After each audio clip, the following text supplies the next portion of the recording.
Bismillahirrahmanirrahim. Assalamualaikum warahmatullahi wabarakatuh. Syukur alhamdulillah kita bisa berjumpa lagi di channel ini.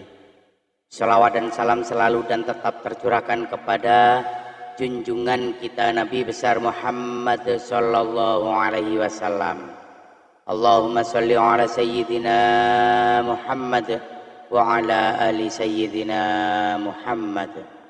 Harapan dan doa saya, semoga saudaraku semuanya selalu diberikan kesehatan, dilapangkan rezekinya, diampuni dosa-dosanya, dan dipanjangkan umurnya.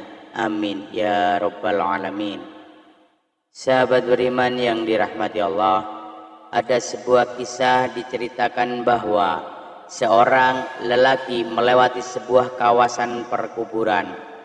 Di suatu malam yang kelam dan sunyi, tiba-tiba dia terpanggang suatu cahaya yang terang benderang muncul dari sebuah kuburan dan terus menjulang ke langit. Dia tertegun dan kagum melihat kejadian itu. Dia berpikir kemungkinan kubur ini adalah kubur seseorang yang sangat istimewa. Ia seorang waliullah atau ulama atau orang soleh yang istimewa kedudukannya di sisi Allah Subhanahu wa Ta'ala. Kemudian diambilnya sebatang kayu lalu dipacak di atas kuburan yang bercahaya itu.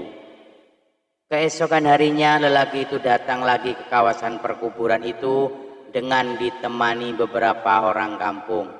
Beliau ingin menyelidiki dan ingin mengetahui kubur siapakah yang sangat ajaib itu. Untuk mengetahui dengan lebih lanjut, lelaki itu berkunjung ke rumah keluarga si mayit dan bertemu dengan istrinya. Lalu menceritakan keajaiban yang dilihat di perkuburan suaminya. Anehnya, istrinya terkejut dan keheranan. Dia sangat mengenal suaminya. Suaminya bukan siapa-siapa.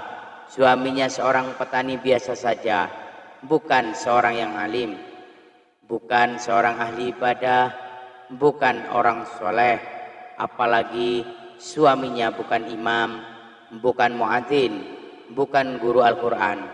Malah suaminya tidak pandai membaca Al-Quran, dan dia tidak pernah mendengar suaminya membaca Al-Quran. Akhirnya lelaki itu bertanya, apakah ada perkara-perkara yang si fulan selalu lakukan dalam kehidupan sehari-harinya. Akhirnya istrinya teringat suatu perkara yang selalu dilakukan oleh suaminya setiap kali sebelum tidur. Pada setiap malam suaminya selalu mengambil wudhu, kemudian masuk ke dalam suatu ruangan, lalu diambilnya Al-Quran, lalu dicium dan dipeluknya dengan penuh kecintaan dan kasih sayang. Dia duduk dan membuka Al-Quran itu sehelai demi sehelai, seperti sedang membaca, sedangkan ia seorang yang buta Al-Quran. Dia akan meraba-raba ayat-ayat Al-Quran itu dengan tangannya seolah-olah sedang menyentuh dan membelai sesuatu yang sangat dikasihinya. Istrinya berkata lagi, ia pernah mendengar rintihan akan tangis suaminya yang sangat sedih, mendayu-dayu dengan penuh penyesalan. Tuhanku, ampunkanlah aku, karena aku tidak mampu membaca kalimat-kalimat-Mu ini. Janganlah Engkau hukum aku di atas kebodohanku ini. Ya Allah, maafkanlah kesalahanku.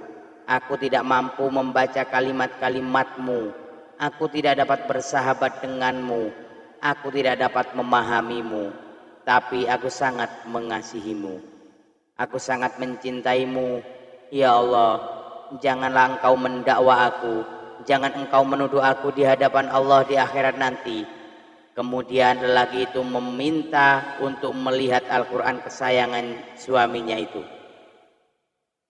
Benar saja, dan sangat mengharukan setelah dia melihat. Naskah yang mulia itu kelihatan lusuh. Setiap helainya kelihatan sering dibuka berkali-kali, dan ada bekas-bekas air mata di kertasnya. Tanda seseorang sering menangis, berurai air matanya tatkala membuka lembaran yang maha suci itu. Pastinya lelaki ini sangat mulia pribadinya. Hatinya telah bersatu dengan roh Al-Quran. Dia sangat mengasihi kalimat-kalimat Allah itu dengan sungguh-sungguh. Berarti ia mengasihi Allah dengan seluruh jiwa dan raganya. Sahabat beriman yang dirahmati Allah, marilah kita menghidupkan Al-Quran di dalam masjid kita, di dalam rumah kita, di dalam diri kita setiap waktu. Dan luangkan waktu kita setiap hari untuk membaca Al-Quran dan pahami isinya. Memuliakan Al-Quran saja sudah mendapat syafaat yang begitu luar biasa. Apalagi kalau kita membacanya, memahaminya, dan mengamalkannya. Subhanallah, wallahu a'lam bissawab. Demikian yang bisa saya bagikan. Semoga bermanfaat untuk kita semua. Amin ya rabbal alamin. Usikum wa nafsi bitaqwallah. Assalamualaikum warahmatullahi wabarakatuh.